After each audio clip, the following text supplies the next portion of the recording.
ለዚህ ነው ንጉስ ገለ ጳጳስ ሰቅለ ሰው ከፋፍለ በአንድነት ያሸነፍከው በዘውድ በእምነት በእውነት ያሸነፍከው በሰውነት ያሸነፍከው በዘር በቡድን እንደማታሸንፈው ያለ ንጉስ በዘረኞች እየተመራ እንደማታሸንፍ ያለ እምነት ያለ እግዚአብሔር እንደማታሸንፍ ስለሚያውቁ ዝቅ ሊያረጉ የሰጡን ስነ መንግስት ነው አለ የወረሱ አምላክ የሌለው ስነ መንግስት እና ርዕዮተ ዓለም ነው የተቀየረው። ርዕዮተ ዓለም ከተቀየረ መንግስት የተባለው አፓራተስ ወይንም ስርዓትና መዋቅር በተቀየረው ማያው ነው ሰውን የሚያየው የሚያስተዳድረው ህግ የሚጽፈው። ስለዚህ ርዕዮት ተቀየረ ማለት መንግስትም ስርዓትም አሰራርም ተቀየረ ማለት ነው። ምክንያቱም ሰውን የምናይበትን ቀይራል። የመጀመሪያው እግዚአብሔርን አይቶ ነው ሰውን የሚያየው። ሰውን ሲያገለግል እግዚአብሔርን ያገለገልኩ ብሎ ነው ህጎቹን ያውቃል። ሰውን ከነካው እግዚአብሔር የሞተለትን ሰው ነካው ብሎ ይፈራል። ቅርንጫፉን የነካ ግንዱን ነካ የሚለው ይመጣበታል ወደ አእምሮ። ግንዱ ክርስቶስ ነው፣ ሰው የሱ ፍጡር ነው። አሁን እሱን እየፈራ ነው ሰው የሚያገለግለው። እሱን የማይፈራ ደግሞ ሰው ይሙት ችግኝ ተክልበታለሁ ይልሃል። የሰው የት መጣሽን አያውቅማ። የሚያውቀው ሆድ ብቻ ነው፣ ሆድና ዘር ነው የሚያውቀው። አየህ፣ ይሄ ርዕዮተ ዓለም ነው። ርዕዮት ማለት ሰውን እንዴት እናየዋለን፣ ዓለምን እንዴት እናየዋለን። ሰውና ዓለምን ምክንያቱም ከፍጥረት ነው የተገኘው፣ ከአፈር ከውሃ ከነፋስ ከእሳት። በዚህ ፍጥረት ነው መልሶ የሚኖረውና ፍጥረታትን አስተናብሬ ሰው እዛ ላይ ተሻምቶ እንዳይጠፋፋ አፋቅሬና አስተባብሬ ሌሎች መጥተው እንዳይቀሙት ደግሞ ኃይል ሆኛቸው ተከላክዬላቸው በፍትህ እንዲኖሩ እንዴት ነው ማድረገው አይልም።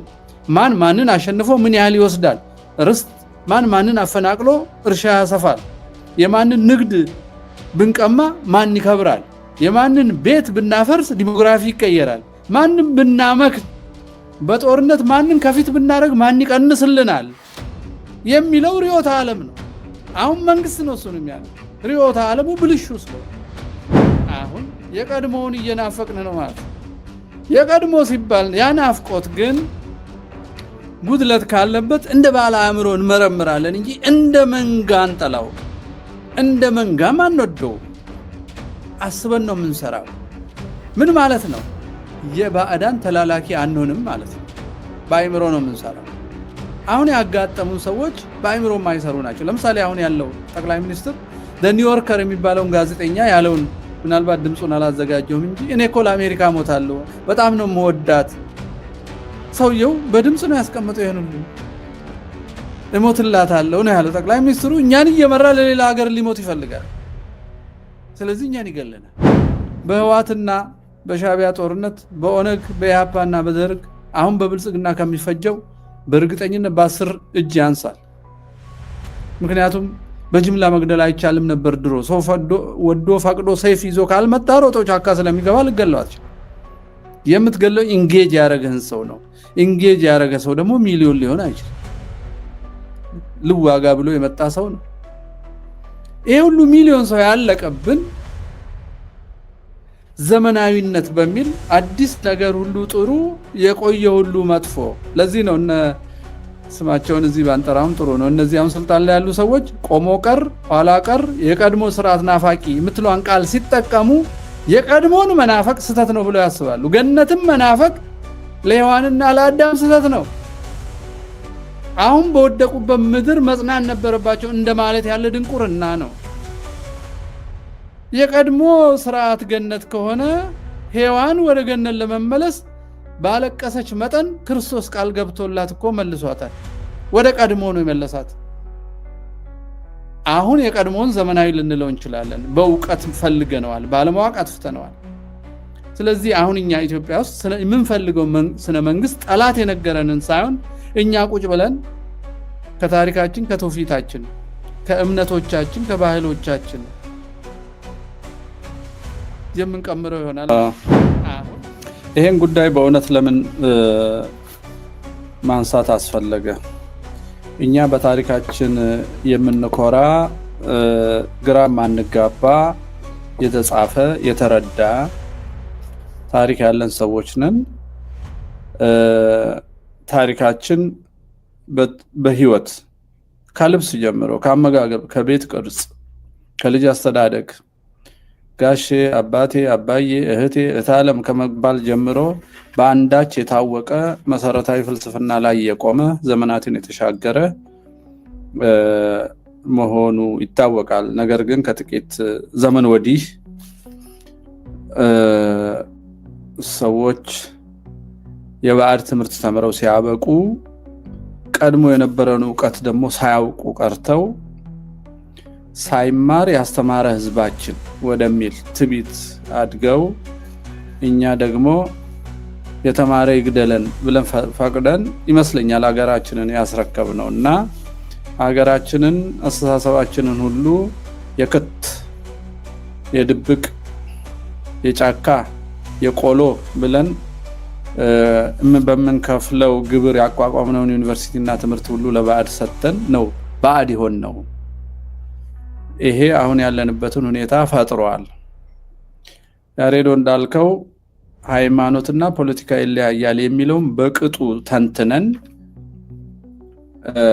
የቱ ጋር ይለያያሉ፣ የቱ ጋር ይገናኛሉ፣ ፖለቲካና ስነ መንግስት ማለት ምን ማለት ነው፣ በእግዚአብሔር ለሚያምኑ ሰዎችና ለማያምኑት ሰዎች አባት የሚሆን እረኛ የሚሆነው መንግስት ምን አይነት ገደብ አለው የሚለውን ስላልሰራን አሁን የምንገኝበት ሁኔታ ላይ እንገኛለን። በገዛ ሀገራችን ታድነን እንገደላለን፣ እንጨፈጨፋለን፣ እንነወራለን፣ እንፈናቀላለን፣ እንዋረዳለን፣ ቅርሶቻችን ይወድማሉ፣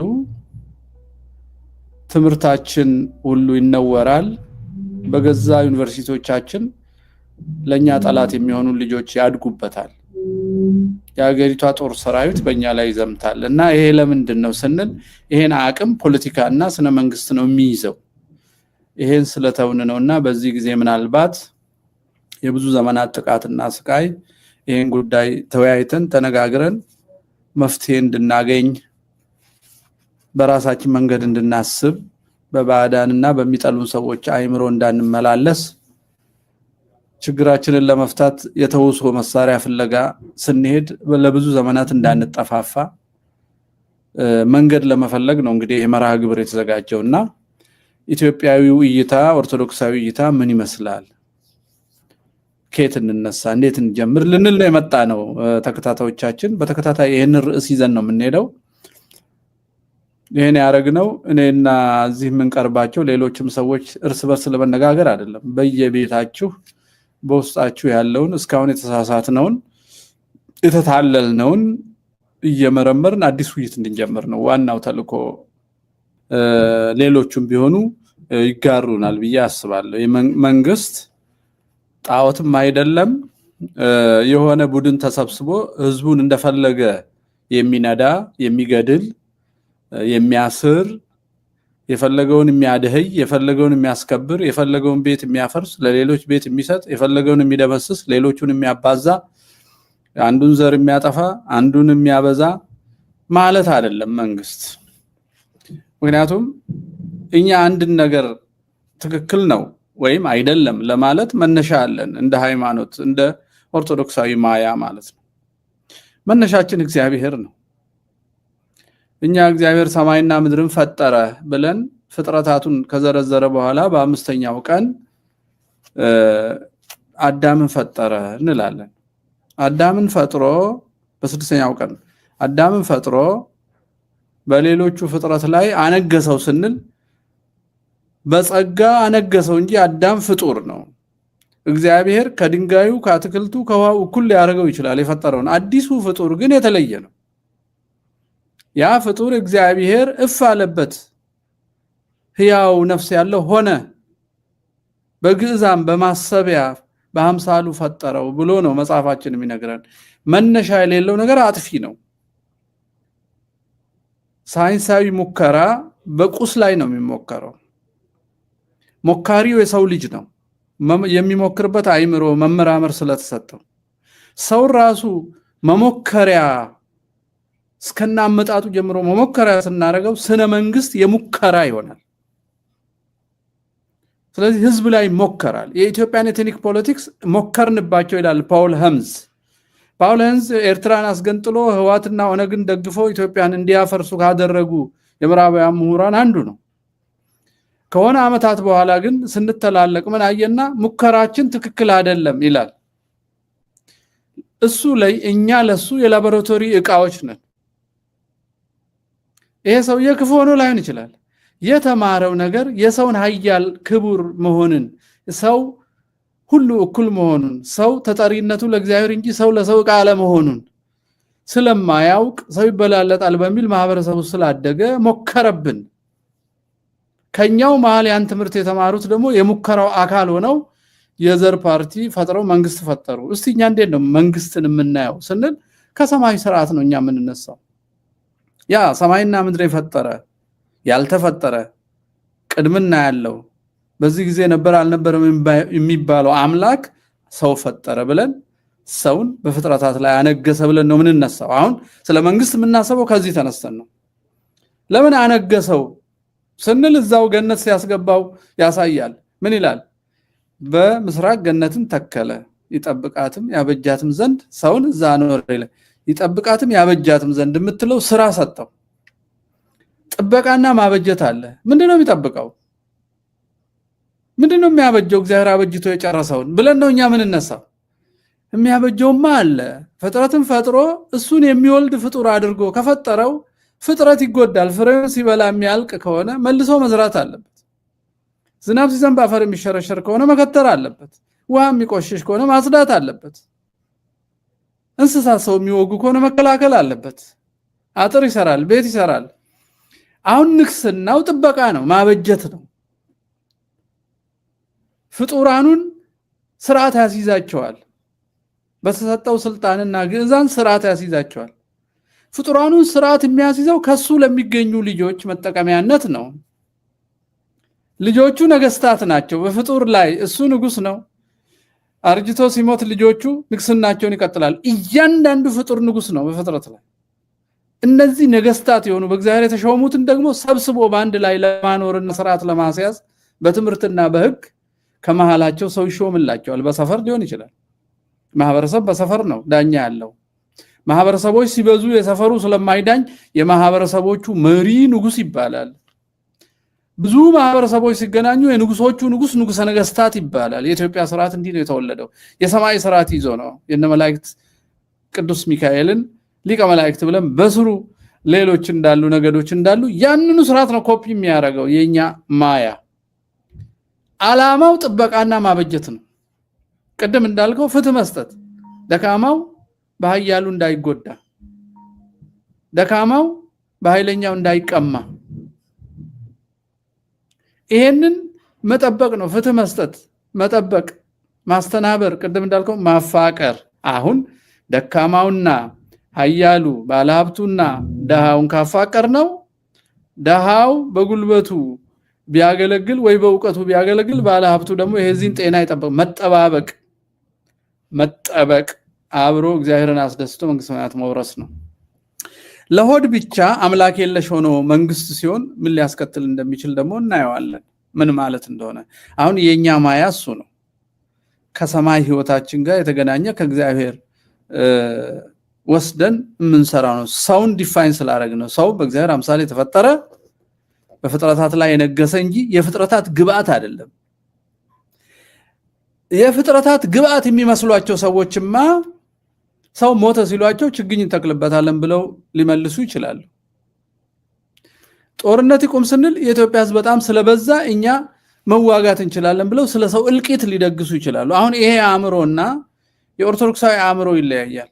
የሚያልቅ ሰው የለንም፣ ማገዶ የሚሆን ሰው የለንም፣ እኛ መጠቀማ የሚሆን ሰው የለንም። የምንጠቅመውና የምንጠብቀው ብቻ ነው። ስለዚህ መንግስት የሚጠቅም የሚጠብቅ ግብር ሰብስቦ መልሶ በልማት የሚያከፋፍል ፍትህ የሚጠብቅ ኃያሉን ሲቀጣ እንኳን በፍቅር መልሶ ጤናማ ሆኖ በማገልገል ማህበረሰቡን እንዲክስ እንጂ ሊጎዳው አይደለም። አዋሽ በረሃ ወስዶ አንድ ዳቦ እየሳጠ ወደፊት እንዳይሮጥ እንዳይዋጋ ኃይሉ ሙጥጥ አድርጎ በሽተኛ አድርጎ ለማውጣት አይደለም የሚያስረው። ክፋቱን ህግ መጣሱን አይቶ ተጸጽቶ እስካሁን የበደለውን በደል ሲለቀቅ እንዲከፍል ነው ሰርቶ መልካም ሆኖ። ይሄ ነው የመንግስት የፍቅር ቅጣት ነው የሚቀጣው። የፍቅር ቅጣት የቱ መንግስት? በኦርቶዶክሳዊ አይን ያለው እግዚአብሔር ሰውን በአምሳሉ ፈጥሮታል በፍጥረት ላይ ያነግሶታል ካለ የለም ሰው ማገዶ ነው ለማምረት ግብአት ነው ካለ ግን ጦር ሜዳም ይማግደዋል እርስ በርስም ያፋጀዋል እየቀበረ ችግኝ ይተክልበታል። ይሄ የኛ አስተሳሰብ አይደለም። ስለዚህ ጥያቄው ያሬድ ጥያቄ ብናረገው ፍትህ የማይሰጥ ጥበቃ የማያደርግ መንገድ የማያሳይ የማያፋቅር መንግስት ተብሎ የሚጠራው ምን ሁኔታዎች ሲፈጠሩ በህዝብ አንፃር ማለት ነው። ከመጨረሻው ፖለቲካና ውሸትን ቶሎ ማጋባታቸው ኢትዮጵያኖች ከልምድ ነው ከህይወታቸው ነው። መጽሐፍ አንብበው ተፈላስፈው ዩኒቨርሲቲ ውስጥ አይደለም ይሄ ተፈጠረው። ይሄ አሁን ያለው ነገር ህዝባዊ አነጋገር ነው። ፖለቲከኛ ነህ በቃ ውሸት ነው ፖለቲካ ውሸት ነው የሚባለው ለምንድን ነው? ከ1960ዎቹ ወዲህ በእግዚአብሔር ስም የሚዳኝ ሰው የለም።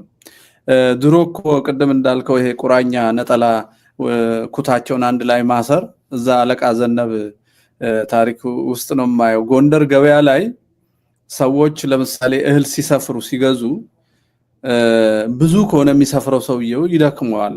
ኦኬ ያኔ በጣሳ ሳይሆን በቁና ነው የሚሰፈረው ይመስለኛል። 1 ቁና 2 ቁና 3 ቁና ኩንታል የማይሞላ ነገር ከሆነ የሚገዛው ቁናውን አፉ ላይ ሳይመራው ፈሰስ ብሎበት ከሆነ ኦሬዲ ብዙ ደክሟል። ሲቆጥር ጎደሎ ነው የደፋው ሊለው ይችላል። ያ ወደ ዞር ብሎ ሲመለስ የተሳሳተ መስሎት የለም ሙሉ ነው ይላል። ይሄን ገበያው ይላሉ የዛ አካባቢ ገበያ ያ ሁሉ ሰው ይያለ ሰው የሌለ ይመስላል። ሰው የሚነጋገረው በዝቅተኛ ድምጽ ነው አይንጫጫም። የዘመኑ ገበያ ሰው ሌላውን ሰው አይረብሽም። እንዴት አደርክ እግዚአብሔር ይመስገን ባይተዋወቁም ሰላም አለ ይሄን ልገዛ ነው ስንት ሸጥልኛል ይሄ እሺ አምጣ። ከዛ ድምጻቸው ከፍ የሚለው መቼ ነው? መጣላት ሲጀምሩ ነው። አጉድላል ሙሉ ነው የሰፈርኩት እንደገና አልሰፍርም እንደገና ደክም ያለው አሁን ድምጽ ከፍ ካለ አጠገቡ ህፃን ይሁን ሴት ካለ ወደ ጥል ይሄድ መሆኑን ካወቁ ድንገት ይመጡና ኩታቸውን ይዘው በህግ አምላክ ብለው አንድ ላይ ሲቋጥሩባቸው ጭቅጭቁ ይቆማል። ገበያው መሃል ዳኛ አለ። የገበያ ዳኛ የዕለት ዳኛ እንደታሰረ ይሄዳሉ። ዳኛው መጀመሪያ አንገታቸውን ነው የሚያየው። ክርስቲያን ናቸው ቢምሉ እግዚአብሔር ይፈሩታል የሚለውን ማለት ነው ማህተም መስቀላቸውን። ምስክር አይጠይቅም። ከዛ በኋላ ነጠላው ታስሮ መምጣቱ አይፈቱትም። መንገድ ላይ በህግ አምላክ እግዚአብሔር ነው የህግ አባት የህግ ምንጭ በህግ አምላክ በእግዚአብሔር ስለተባሉ ተገዝተዋል። ይታሰራል። በክርስቲያን አንደበት የተነገረ ትእዛዝ ነው። ሴት ህፃን የሚባል ነገር የለም። ዳኛው ጋር ከደረሰ በኋላ ምን ሆናችሁ ይላል ሳይፈታ። ሲሰፍር አጎደለ አላጎደልኩም። ዳኛ የለም። ማን ነው? ምስክር የለም። የእግዚአብሔርን ስም ትጠራለህ ነው በቃ ምስክሩ። አዎ ካለ አንተስ? እኔም ጎሏል ነው የምለው። አሁን ለማን ነው የምፈርደው? እውነተኞች ከሆኑ አይ ዞር ብዬ ነበር መስሎኝ ነው ይላል። ይፈራል ስም እግዚአብሔርን መጥራት ምስክሩ እግዚአብሔር ስለሆነ። የዳኝነት ያስከፍሉታል። ያን በስተት ችግሩን የጀመረውን የዳኝነት የሆነ ጣሳ እህል ከዛው ከቁጥሩ ይጀምራል። እነሱ አልቆ ይጨርሳል። ለምንድነው ሲባል በጥላችሁ ላይ ፀሐይ ጥለቅ የሚለውን በህይወት ስለሚኖሩት ኢትዮጵያኖች ቂም ይዞ ደመልሳለሁ ብሎ ልጅ አሳድጎ ጥይት እና ጠበንጃ ገዝቶ ማገዳደል የመጣው ይህን ሁሉ ከሰበርን በኋላ አንዴ በዮዲት አንዴ በግራኝ አንዴ በብሔር ብሔረሰብ መስፋፋትና መበጣበጥ የባህል ቅይጡ የአህዛባዊ ጠባያችንን ሰው መስለቡ መግደሉ መዋሸቱን ጠጣ ነው ማለት ነው። ከዛ ዘመናዊ ትምህርት ሲመጣ ዘመናዊ የተባለው በጊዜ ወዲህ ስለሆነ ነው። በጊዜ አቆጣጠር ወዲህ ስለሆነ ነው። ሰው የሚቸገረው በዚህ ቃልም ይታለላል። የኛ ሰው ኢትዮጵያ ሰው የሚታለልባቸው ነገሮች መሻሻል፣ ነፃነት፣ ዘመናዊነት በሚሉ ቃላቶች በጣም ይሳሳታል። አሮጌ ሁሉ ስተት አዲሱ ሁሉ ትክክል የሚመስለው ትውልድ ነው። መለያየት ነፃነት ይመስለው እንደ ኤርትራ እንደ ትግራይ እንደ ኦሮሞማ ብዙ ስተት ነው ያለብን ኮንሰፕታችን ውስጥ። ለምሳሌ መለያየትን ነፃነት እንደምንለው ሁሉ ዘመናዊነት የምትለው አንቃል ፖዚቲቭሊ እንድናስብ ተደርገናል። ዘመናዊ ማሽን አዎ ፈጣን በፍጥነት መሄድ በፍጥነት ማምረት ስለሆነ የተሻለ ነው። ቃሉ ለማሽን ሲሆን ትክክል ነው። ቃሉ ለአሰራር ሲሆን ለማምረት ሲሆን ትክክል ነው። ጥሩ ፖዚቲቭሊ ልናየው እንችላለን። ዘመናዊ ግን መግደያም አለ፣ ብዙ ሰው ባንድ የሚፈጅ ማለት ነው። ይሄ ትክክል የሚሆነው እግዚአብሔርን የማያምኑ የሰውን ክብር ለማያውቁት ነው። ዘመናዊነት በዚህ መስክ ደስ የሚለው ዘመናዊ መግደያ ሰራው ማሽን ሰራው ካልክ ደስ የሚልህና የምትኮራው የሰውን ክብር ባለማወቅ እንጂ መግደያ አያኮራም ነበረ። ሐሳቡ ራሱ መግደያ መስራትና ማምረት ራሱ ከኦርቶዶክሳዊ እይታ የመነጨ አይደለም። ኦርቶዶክሳውያን ኒኩለር ቢያመርቱ ኒኩለር ያመረቱት እንዳይፈጇቸው ለመከላከል ነው የሚያመርቱት። በነገራችን ላይ በሩሲያ የኒኩለር ቦምብ ለመስራት ከቤተ ክርስቲያን ጋራ ብዙ አመት ሙግትና ቴዎሎጂካል ዲቤት ነበር። ኮሚኒስቶቹ ቤተ ክርስቲያንን ሳያማክሩ ሰርተዋል። አሁን ግን ያሉትና የሚያምኑት በሲኖዶስ ደረጃና በቴዎሎጂ ደረጃ አንደርስታንድ ለማድረግ ሞክረዋል። ራስን ለመከላከል የሚደረግ እውነት ከምድር ላይ እንዳትፋቅ ለመጠበቅ ያህል እንጂ ማንንም ለማጥፋት እንዳልሆነ ቃል ገብተው ነው ማምረቱን የቀጠሉት። መከላከል እዚህ ውስጥ አለ። ዘመናዊነት አሁን ያው መግደያ ዘመናዊነት ለማዳን ሆነ ማለት ነው። እንዳያያዙ ነው። አዳም እና ሔዋን ይሄም በለስ አትብሉ የበላችሁ ቀን ትሞታላችሁ የምትለዋ ትምህርት ከእውነተኛ ፍጹም ከሆነ ከማይሳሳት ውሸት ከማይናገር የእውነት አምላክ የተገኘች ትምህርት ነች። እቺን ትምህርት 7 ዓመት አመኑ። ከ7 ዓመት በኋላ የመጣው ዘመናዊው ትምህርት ያጋንንት ነው። ዘመናዊ ነው። 7 ዓመት ያኛው ኦልድ ነው ኦሬዲ የእግዚአብሔሩ አረጀ ማለት ነው በአሁኑ አስተሳሰብ። ሔዋን ይሄን ስትበሉ አምላክ ትሆናላችሁ የሚለውን ትምህርት ልክ የሐሰትን ትምህርት ወደሷ ስታስገባ የእውነትን ትምህርት ዲስፕሌስ አደረገችው፣ ቦታ ተካችበት። ዘመናዊው ትምህርት የተከለከለ የሚያስበላ ነው፣ መርዝ የሚያስበላና የሚገል ነው። ለዛው የዘላለም ሞት ዘመናዊ ትምህርት ነው። ከበሉ በኋላ ከገነት ተባረሩ፣ ዘመናዊ ህይወት ነው። አዲስ ነው ዘመናዊነት በታይም ከሆነ ማለት ነው። ስለዚህ አሮጌ ነገር ሁሉ ይጎዳል፣ አዲስ ሁሉ ይጠቅማል የሚሉ የኛ ሀገር ግብዝ ባለ ዲግሪዎች አዲስ ነገር ሁሉ አይጠቅምም። ስለዚህ አዲስ ስነ መንግስት በሚል ስም የፍልስፍና መሰረቱን ሳያዩ ኮሚኒስት ሆነው ንጉስ ከገደልን ጳጳስ ከሰቀልን ሰው እኩል ይሆናል ብለው የሚያስቡ ህፃናት ምሁራን ተፈጠሩ ማለት ነው። የአእምሮ ህፃናት ተፈጠሩ።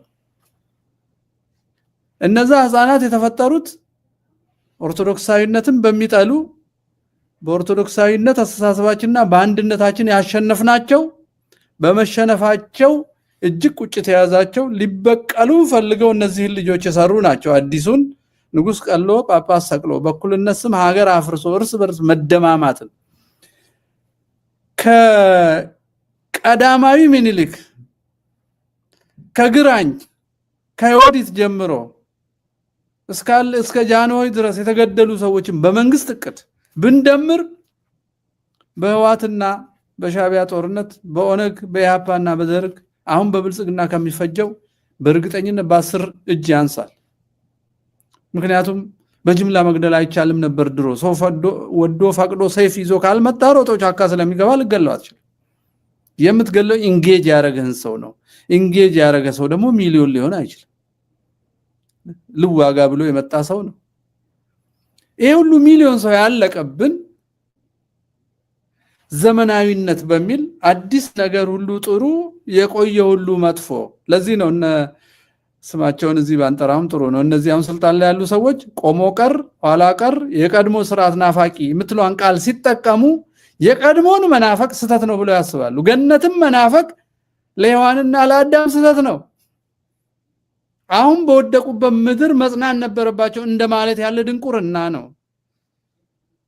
የቀድሞ ስርዓት ገነት ከሆነ ሔዋን ወደ ገነት ለመመለስ ባለቀሰች መጠን ክርስቶስ ቃል ገብቶላት እኮ መልሷታል። ወደ ቀድሞ ነው የመለሳት። አሁን የቀድሞን ዘመናዊ ልንለው እንችላለን። በእውቀት ፈልገነዋል፣ ባለማወቅ አጥፍተነዋል። ስለዚህ አሁን እኛ ኢትዮጵያ ውስጥ የምንፈልገው ስነ መንግስት ጠላት የነገረንን ሳይሆን እኛ ቁጭ ብለን ከታሪካችን ከትውፊታችን ከእምነቶቻችን ከባህሎቻችን የምንቀምረው ይሆናል ማለት ነው። አሁን የቀድሞውን እየናፈቅን ነው ማለት ነው። የቀድሞ ሲባል ያናፍቆት ግን ጉድለት ካለበት እንደ ባለ አእምሮ እንመረምራለን እንጂ እንደ መንጋ አንጠላውም። እንደ መንጋም አንወደውም። አስበን ነው የምንሰራው። ምን ማለት ነው? የባዕዳን ተላላኪ አንሆንም ማለት ነው። በአእምሮ ነው የምንሰራው። አሁን ያጋጠሙን ሰዎች በአእምሮ የማይሰሩ ናቸው። ለምሳሌ አሁን ያለው ጠቅላይ ሚኒስትር ኒውዮርከር የሚባለውን ጋዜጠኛ ያለውን ምናልባት ድምፁን አላዘጋጀውም እንጂ እኔ እኮ ለአሜሪካ ሞታለሁ፣ በጣም ነው የምወዳት። ሰውየው በድምፅ ነው ያስቀመጠው። ይሄን ሁሉ እሞትላታለሁ ነው ያለው ጠቅላይ ሚኒስትሩ። እኛን እየመራ ለሌላ ሀገር ሊሞት ይፈልጋል። ስለዚህ እኛን ይገለናል። ምንድነው የሚናፍቀው ይሄ ሰው? የሱ ካቢኔ ምንድነው የሚናፍቀው? የሱ ፓርላማ ምንድነው የሚናፍቀው? የሱ መከላከያ ምን እያነፈቀ ነው ሰው እየገደለ ያለው ስንል ከራሳችን ከመሰረታችን ተነቅለን ማናቀውን ነገር እንደምናመልክ ነው። ምን ማለት ነው? አዲስ ሪዮት ነው። አትብሉ ትሞታላችሁ የሚለው ሞትን ሸሽቶ እግዚአብሔር ጋራ መኖር ነው። አሮጌ ሪዮት ነው። ብሉ አትሞቱም ብሎ ግን የሚገለው የሐሰት ስብከት ግን አዲስ ሪዮት ነው። በ1960ዎቹ የመጣው እኩል ትሆናለህ ብሎ ራስን እንኳን አስበህ እንዳትለውጥ ሐሳብን በቀይና በነጭ ሽብር የተከላከለ የሰይጣን ዶግማ ነው። ሐሳብ እኮ አይፈቀድም። ያን ጊዜ ሐሳብ አይፈቀድም። ስለማይፈቀድ ሐሳብ ስታመጣ ይገልሃል፣ ከዛ ይመድባል። የድሮ ስርዓት ናፋቂ፣ የዘውድ ናፋቂ፣ ሰለሞኒክ ዛሬ አሁን የዚህ የቅማንት ሸንጎ የምናምን ሸንጎ የሚባሉት ሲናገሩ ሰምቻለሁ። ያን ሰለሞናዊ ለማስመለስ ሞዓ የሚባል መጣ ይላሉ። አግኝተ ነው ሰለሞን ጋር መመለስ አግኝተ ነው። እና እየታረድክ እያረድክ እያሳደድክ እየተሳደድክ እየጠላህ እየተጠላህ መኖር ነው የሚሻልህ ወይስ ሰውን በእግዚአብሔር አምሳል የተፈጠረ ነው፣ በቋንቋ በቦታ በትርክት አይወሰንም፣ በሀገሩ ሰው ሁሉ እኩል ነው ብሎ መኖር ይሻልሃል? ወይስ ህወሓት ጠፍጥፎ እንደሰራ አጠገብ ያለው ወንድምህን ለመጥላት ፕሮፓጋንዳ መስራት ይሻልሃል? ሞዓ ተዋህዶን ብሎ ኦርቶዶክስ ማጥፋት ይሻልሃል ነባሩን ነገር? ወይስ ማጣቀውን አዲስ ነገር አምነህ መሞት ይሻልሃል? የሚገልህ ያድንሃል አምላክ ያረጋሃል ስለተባለ ህወሓትና ወነግ የነገሩን ነው የምትሰራው ወይስ እግዚአብሔር ታሪክና ወት የነገረን ነው የምትሰራው ብሎ የሚጠይቅ ሰው የለም። ስለዚህ ስነ መንግስታችን ዘመናዊ ነው የተባለው በጊዜ ስሌት እንጂ ለሰው በሚሰጠው ጥቅም አይደለም።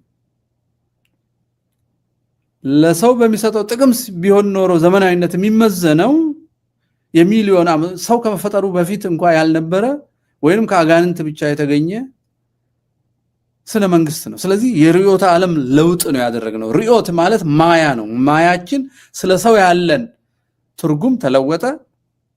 ስለ ማህበረሰብ ያለን ትርጉም ተለወጠ።